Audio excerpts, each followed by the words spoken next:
मस्जिद के नीचे तुम मंदिर क्यों ढूंढते हो? भविष्य की ओर देखो, तुम इतिहास पर क्यों लड़ते हो? ठीक है, धन्यवाद। वो लड़ाएंगे भड़काएंगे, लेकिन राष्ट्रहित का रुख तू कर, किसानों के हित में हमेशा इंसानियत की बात तू कर, जय शिवराय। अध्यक्ष महोदय, सबसे पहले मैं महात्मा ज्योतिराव फुले को अभिवादन करना चाहूंगा, कारण महात्मा फुल्यांनी लिहिलेला शेतकऱ्याचा असूड हा सरकारच्या अनेक धोरणांवर ओढण्याची आता वेळ आलेली। अध्यक्ष महोदय, जहां देश की 2/3 आबादी खेती पर निर्भर है, वही खेती के लिए आवंटन है मात्र 3.1%। मार्केट इंटरवेंशन स्कीम हो या फिर प्राइस सपोर्ट स्कीम हो, उसके लिए आवंटन है 0। प्रधानमंत्री फसल बीमा योजना में कटौती है 23%। अध्यक्ष महोदय, माननीय प्रधानमंत्री जी ने महाराष्ट्र में आकर किसानों को गारंटी दी थी सोयाबीन को 6,000 रुपए प्रति क्विंटल दाम देने की, लेकिन एमएसपी मिली 4,800, और उसमें भी एमएसपी पर जो खरीद हुई वो खरीद है मात्र 20%। बाकी 80% किसानों को अपना सोयाबीन 3,500 4,000 में बेचना पड़ा, जहां की लागत का खर्चा है 7,000 रुपए प्रति क्विंटल। तो कैसे होगी कि किसान की आय दुगनी, और क्या हुई माननीय मोदी जी की गारंटी?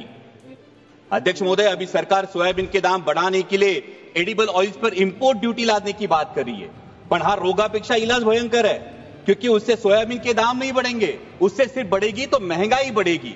सोयाबीन के दामों पर अगर हमें असर करना है तो जो मक्के की डीडीजीएस है और जो सोया डीओसी है, जो 120 लाख टन अभी भी देश में पड़ा है, उसको एक्सपोर्ट करने के बारे में सोचना होगा। लेकिन सरकार पर पोल्ट्री और पशु खाद्य इंडस्ट्री की ऐसा क्या दबाव है कि सरकार सोया डीओसी एक्सपोर्ट नहीं कर रही है? मेरी सरकार से गुजारिश है कि कम से कम 15 से 20 लाख मेट्रिक टन सोया डीओसी एक्सपोर्ट किया जाए। और वैसा ही बहुत इंपॉर्टेंट मुद्दा है प्याज का। जब प्याज को एमएसपी देने की बात आती है तो सरकार कहती है कि प्याज जीवनावश्यक वस्तु नहीं है, लेकिन जैसे ही किसान को 4 पैसे मिलने का अवसर निर्माण होता है तो सरकार निर्यात पर पाबंदी लगा देती है, निर्यात शुल्क लाद देती है और कहती है प्याज तो जीवनावश्यक वस्तु है। अध्यक्ष महोदय, हमारे देश में कई समाज ऐसे जो कभी भी प्याज नहीं खाते। हिंदुओं में भी चातुर्मास में 4 महीने प्याज नहीं खाया जाता, तो फिर प्याज जीवनावश्यक वस्तु कैसे हुई?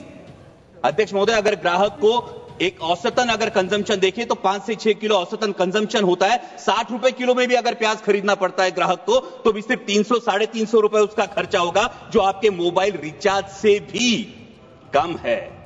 इसलिए मेरी सरकार से मांग है कि प्याज पर हमेशा के लिए निर्यात पाबंदी हटाकर जो 20% निर्यात शुल्क है उसे अविलंब रद्द किया जाए और प्याज को एमएसपी के दायरे में लाकर 3,000 रुपए प्रति क्विंटल का दाम सुनिश्चित किया जाए।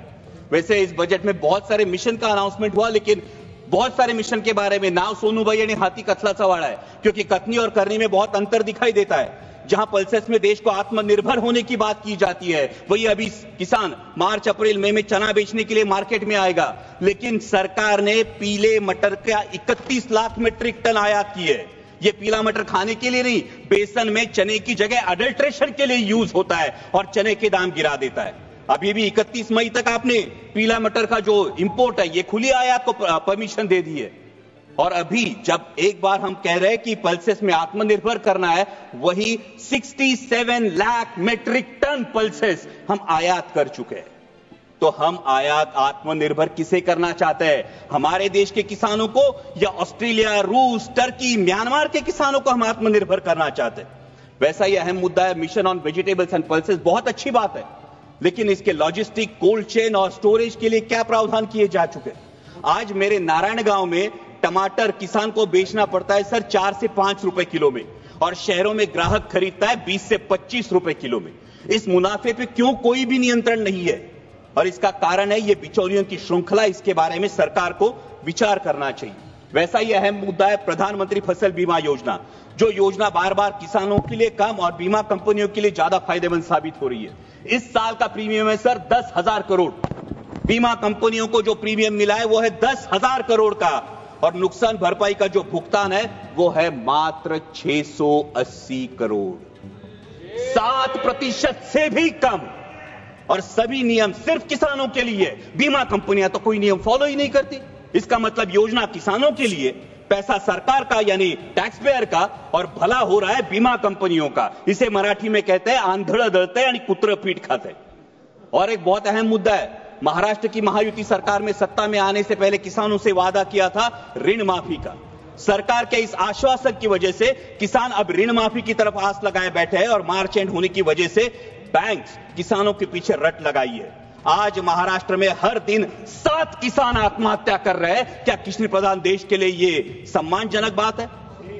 और अंत में 2 ही मुद्दे सर। अभी अमेरिका में सत्ता परिवर्तन होने के बाद अमेरिका ने कहा है कि भारत ने अपना एग्रीकल्चर मार्केट अमेरिका के लिए खोलना चाहिए और इससे भारत के किसानों के पे एक बड़ा संकट मंडरा रहा है। लेकिन सरकार ने अभी तक इसमें कोई स्पष्टता नहीं दी है, क्योंकि अमेरिका का किसान सोयाबीन का जो उत्पादन लेता है अध्यक्ष महोदय, वो 30 लाख क्विंटल पर हेक्टर लेता है, लेकिन हमारे देश का किसान सिर्फ 10 लाख क्विंटल पर हेक्टर लेता है, क्योंकि अमेरिका के किसान को जेनेटिकली मॉडिफाइड जीएम वैरायटी लगाने का अधिकार है, हमारे किसान को नहीं। सरकार जो एडिबल ऑयल इंपोर्ट करती है वो जीएम वैरायटी का चलता है, लेकिन किसान जीएम वैरायटी की फसल नहीं लगा सकता। तो कैसे होगा? जहां अमेरिका अपने किसान को सक्षम कर रही है, वही हमारे विश्व गुरु देश का किसान अभी भी एमएसपी के लिए जूझ रहा है। सर, प्रधानमंत्री जी ने एक बहुत प्यारी बात कही महाकुंभ के बारे में वक्तव्य देते वक्त। उन्होंने कहा कि नदी उत्सव मनाना चाहिए, लेकिन ये नदी उत्सव नदियों का खोलीकरण, रुंदीकरण और पुनरुज्जीवन होगा, तभी असली नदी उत्सव होगा। सर, महाराष्ट्र में कैलाश नागरे जैसा एक युवा प्रगतिशील किसान अगर खेतों को पानी नहीं इसलिए खुदकुशी करता है, तो क्या ये हमारे पॉलिसी पे तमाचा नहीं है? सर, आज हर कोई बहुत सारी चीजें खोदने की बात हो रही है, लेकिन डैमों में जो मिट्टी जमा हुई है सर, 30 से 40% कैपेसिटी हर किसी डैम की कम हुई है। शायद उत्तर भारत में इसका प्रमाण और ज्यादा होगा, लेकिन इसकी मिट्टी खोदने का कोई प्रावधान अब तक किया नहीं। अंत में इतना ही कहूंगा सर, मैं सरकार से गुजारिश करता हूं कि हमारे देश को, किसान को पर्याप्त पानी, अच्छी क्वालिटी का बीज, उत्पाद को सही दाम और इंटरनेशनल मार्केट में कंपीट करने के लिए फ्री हैंड दीजिए। वो सरकार के कथित 17 रुपए दिन के सम्मान का मोहताज नहीं। और जाते जाते इतना ही कहूंगा, मस्जिद के नीचे तुम मंदिर क्यों ढूंढते हो? मस्जिद के नीचे तुम मंदिर क्यों ढूंढते हो? भविष्य की ओर देखो, तुम इतिहास पर क्यों लड़ते हो? ठीक है, धन्यवाद। वो लड़ाएंगे भड़काएंगे, वो लड़ाएंगे भड़काएंगे, लेकिन राष्ट्रहित का रुख तू कर, किसानों के हित में हमेशा इंसानियत की बात तू कर, इंसानियत बात तू कर। जय शिवराय, धन्यवाद।